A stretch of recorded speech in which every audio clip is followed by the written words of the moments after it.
Good afternoon, everybody. If anybody's joining me today, this is the third sort of work in progress live stream, experimenting with what's possible over the internet, how, what works musically, what works in terms of talking and interaction and things like that.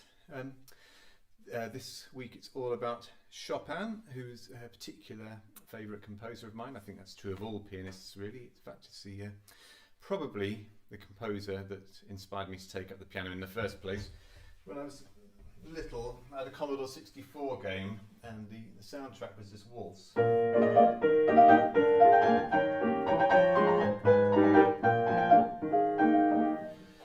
And even though it was only a sort of monophonic 8-bit version, something about the melody grabbed me enough to want to find out who'd composed it, and from then it was an interesting journey of discovery. I think for most pianists, in fact, imagining a world without Chopin is just completely unthinkable. There's so many masterpieces. It was a real difficult job to know what to keep in and what to leave out today. In fact, as you can imagine, I've been shopping and changing my mind all afternoon about it. So anyway, comment, interact if you can. I'll try and read the comments and answer any questions. There's going to be a competition later on. But we'll just start off with a little bit of background. Chopin was born in 1810 in Żelazowa Wola. It's outside Warsaw. Bit of dispute over what his birth date was. His family said the 1st of March, but the parish records show it to be a week earlier, but I think we go with his family's opinion. He was quite an unassuming, slight fellow with, in his opinion, a very big nose. In his letters he refers to it several times. I won't bother you with my affairs because I know they won't interest you. The flies often alight on my lofty nose, but that's unimportant because it's rather a custom of these beasties. The gnats bite me, but that doesn't matter because it's not on the nose. In another letter, the examinations are close upon us, just under my nose. In old Poland they used to say in my belt, but as I don't wear a belt, only a big nose, you have an excellent reason why I should tell you it is under my nose. He remained in Poland until he was about 20, and the Polish folk music that he was exposed to influenced his writing all through his life. In particular, he wrote many mazurkas, which we'll come to a bit, and several polonaises, both which are traditional Polish dances. I'm going to look at the polonaise first, which is a dance of the upper classes. I've got an example of how it's danced here.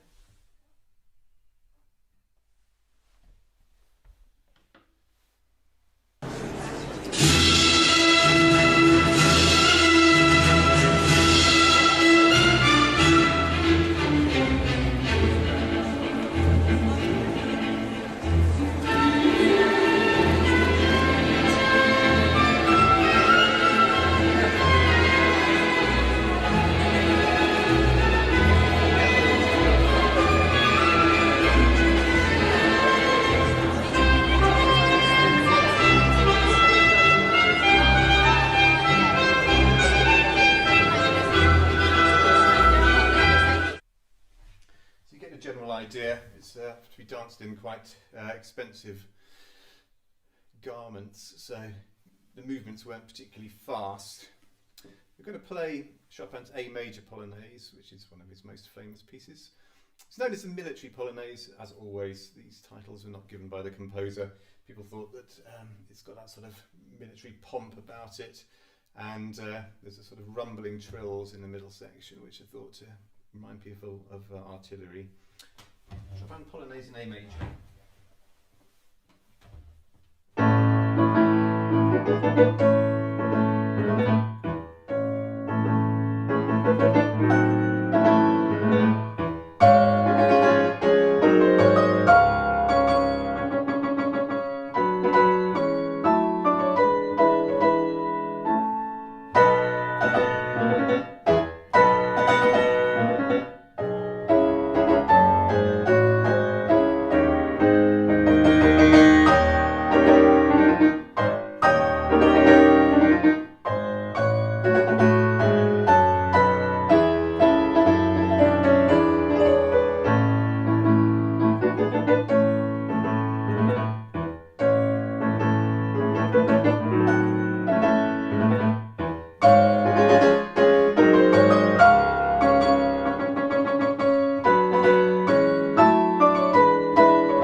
Japanese. Just looking at the comments, there's a couple of hellos. Hello Marlena, thanks for watching. So on to the mazurka now, which is the opposite end of the spectrum really. It's a peasant dance. Again, we're going to show you a little clip of how it's danced here. Glad the clips are working, otherwise I was going to have to demonstrate this myself.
That's a general idea.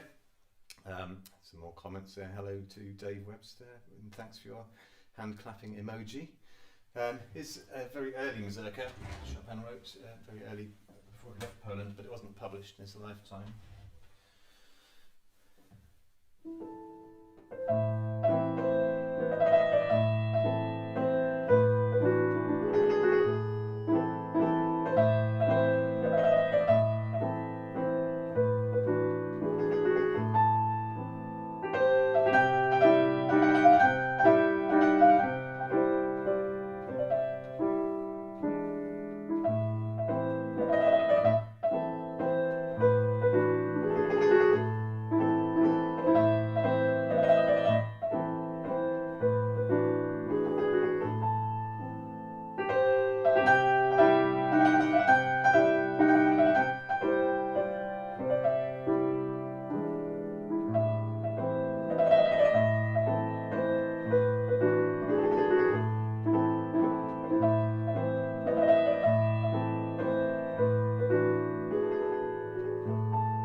It's a bit more mysterious sounding than the one we saw being danced to. It uses that sort of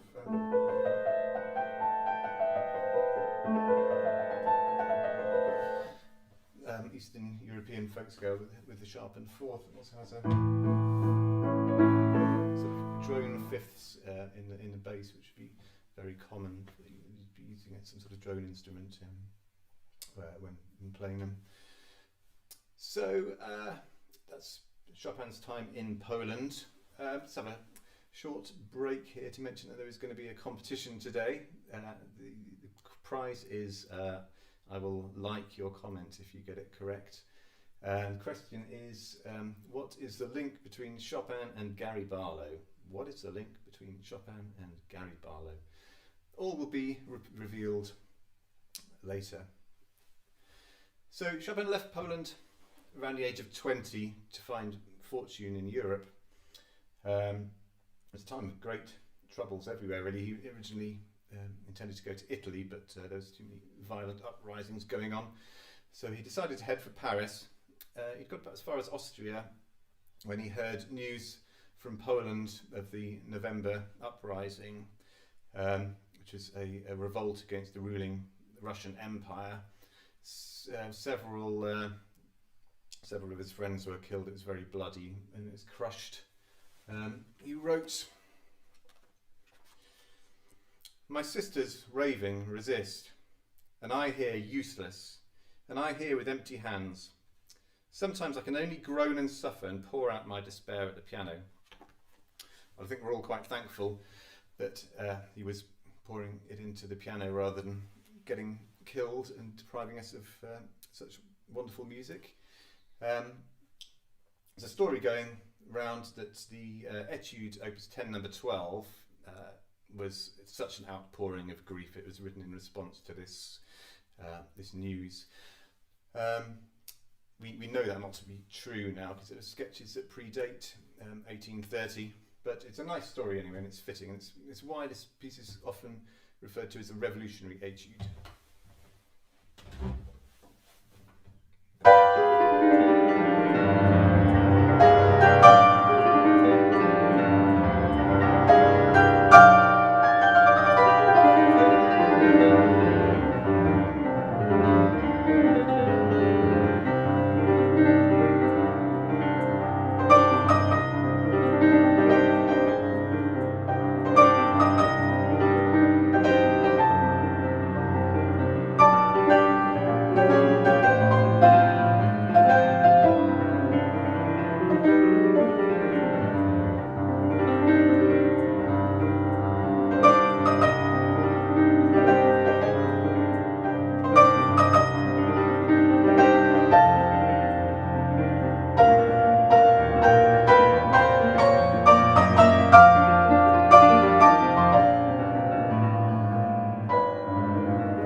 Chopin eventually settled in Paris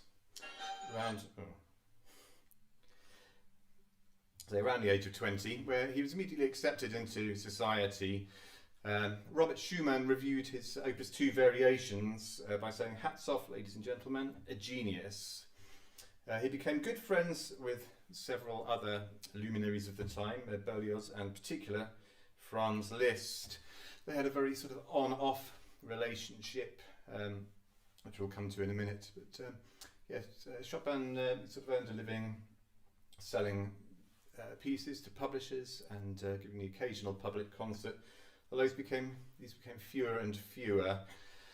He disliked playing big concerts and preferred to play in intimate concerts, particularly in his own home or the salons of the rich.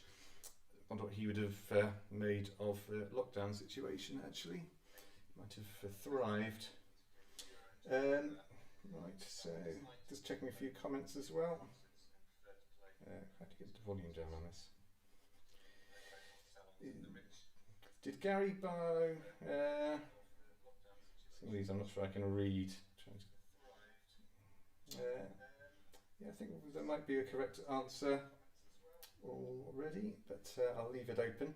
Be saying they prefer the mazurka, more elegant than the polonaise. I'm inclined to agree. I think Chopin put his most heartfelt music into his mazurkas. Yes, Chopin. He played maybe one public concert a year at the Salle Pleyel. He talked about at one point he was growing a moustache just on the right side of his face because that was the side that faced the audience, which I wanted to do actually, but I didn't get around to it. So Chopin's relationship with Liszt. We just heard the Etude Opus 10 number 12, which was all dedicated, the whole set of 12 etudes were dedicated to Liszt. Chopin was very envious of the way Liszt played. He wrote, "I write to you without knowing what my pen is scribbling, because at the moment Liszt is playing my etudes and transporting me outside of my respectable thoughts. I should like to steal from him the way he plays my own etudes." However, a bit further down the line, he publicly criticised Liszt for improvising too much when performing one of his nocturnes. I'm going to play one of his nocturnes now. I might throw in a few embellishments so you can see the sort of thing that might have annoyed Chopin. So Nocturne in E flat, Opus 9 number 2, which again, one of his most famous pieces.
Chopin says, Liszt should play the music as written or not at all.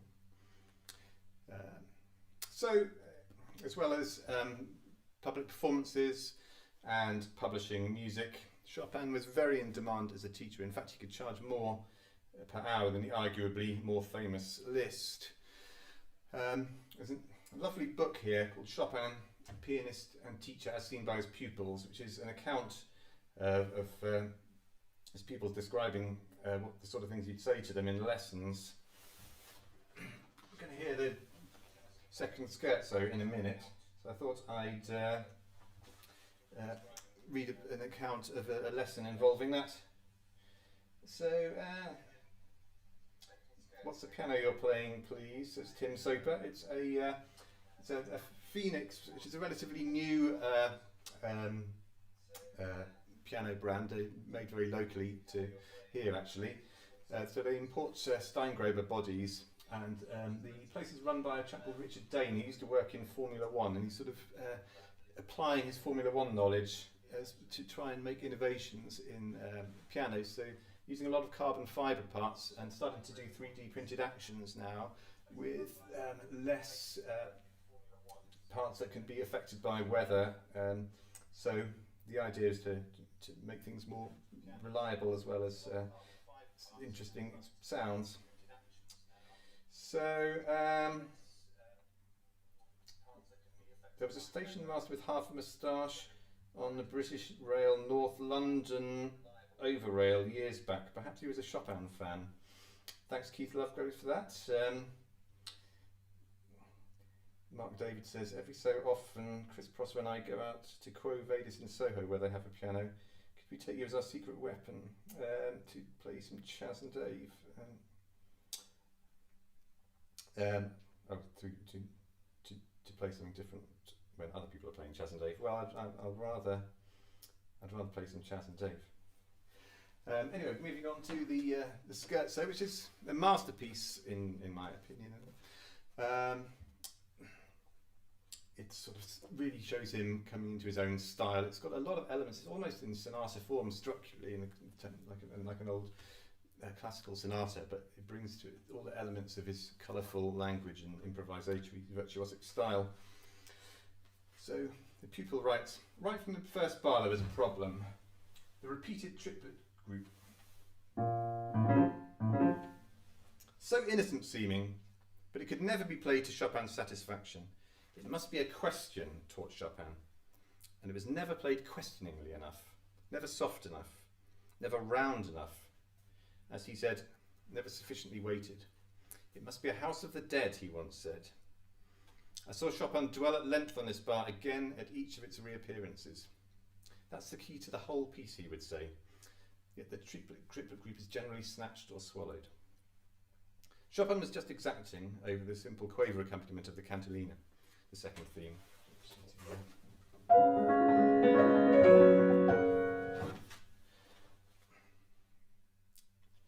You should think of the Sing's Italian song, not of the French vaudeville, he said with more than a touch of irony.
piano world that the trick to getting that last note right is you have to tune the entire top octave of the piano to F. Unfortunately, there's no piano tuners working at the moment, so to be in the lap of the gods, unfortunately, seem to be smiling today.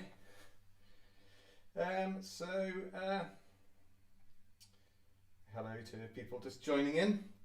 We're nearly there, actually. So, Chopin's longest love affair was with Amandine Dupin, who was better known by her nom de plume of Georges Sand. She was a writer. She was something of a libertine and a cigar smoker, and it was by no means love at first sight. Chopin, in fact, wrote, "What an unattractive person La Sand is. Is she really even a woman?" Throughout their affair, Chopin's health was declining badly.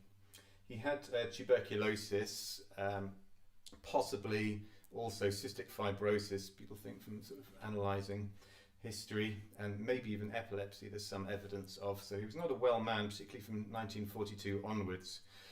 And Sand eventually became more of a nurse than a lover. She used to refer to him as my beloved little corpse at one stage. He was very, very thin and ill by the time he died. He was only 45 kilograms. So they broke up 2 years before he died. They tried a trip to Mallorca to improve his health with some good weather, but it ended up raining the whole time and they had a pretty miserable time of it. It's Chopin's last letter.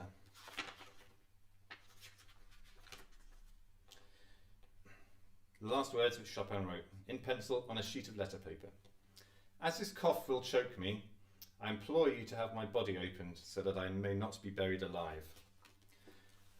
His sister had visited him in his final days, and under Chopin's instruction, she took his heart back to Poland, we think preserved in Cognac. He was buried in Paris. I'm going to talk about his legacy.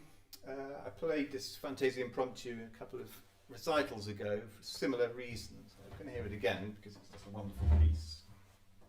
And then we'll talk.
So Chopin's Fantaisie Impromptu, published after his death in as Opus 66.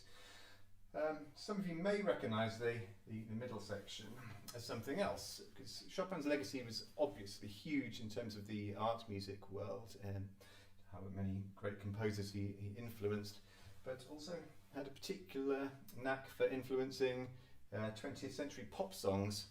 The middle section of that, I'm always chasing rainbows.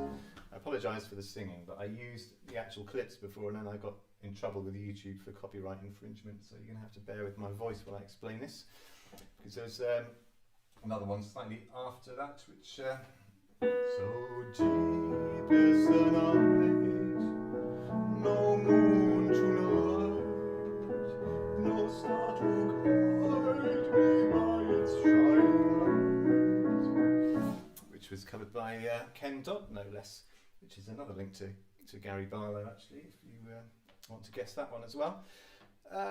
So that brings us to the competition time. Just a few more comments here. We visited his and Sam's rooms at the monastery in Valdemossa. Beautiful views across the valley. Apparently the locals didn't take to Georges. Well, I can understand that. They were probably seems quite a sort of strange bohemian couple. That's very kind comments. Thanks very much. So yes, we're talking about Chopin's influence on 20th century pop songs. So the answer to the competition question was that you will find out when I play this next snippet, if I can remember where I put it. Yeah. So I'm going to play the Prelude in C minor from the Opus 28 set, and it will morph gradually into a song which might be familiar to you.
Could It Be Magic by Barry Manilow, which was covered by Take That. So well done to Caroline Bell, who I think was the first person with the correct answer.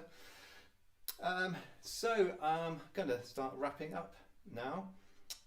Thanks for bearing with me with this, what after all, work in progress concerts.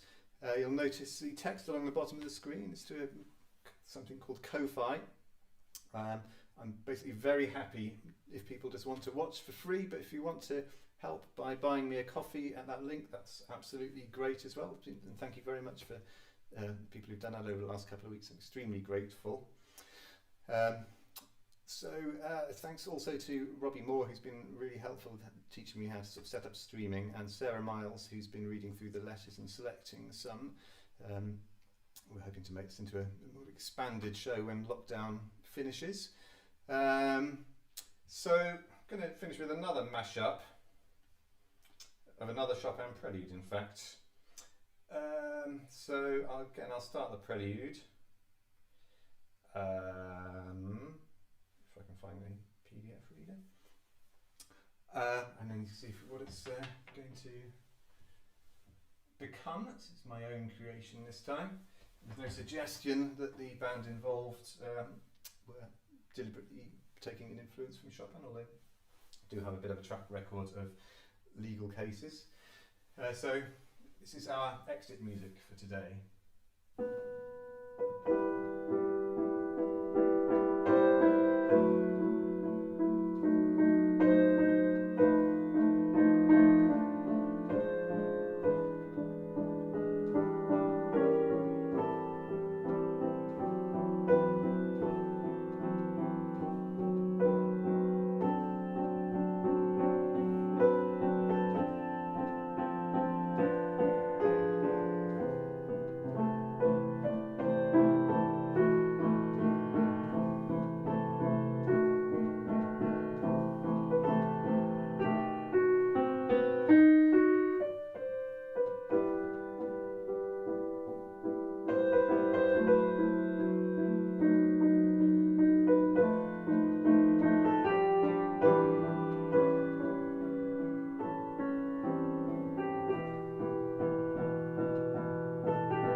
Thanks very much for watching. So as I say, if you want to help, I'm going to put my website address on the closing credits, and you can buy me a coffee if you like, or tune in next week, or come and see me do a show when the world is back up and running.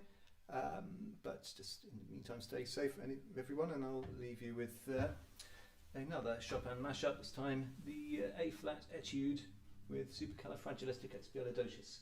Next week it's going to be Schumann, 4 o'clock, Sunday the 26th. Bye.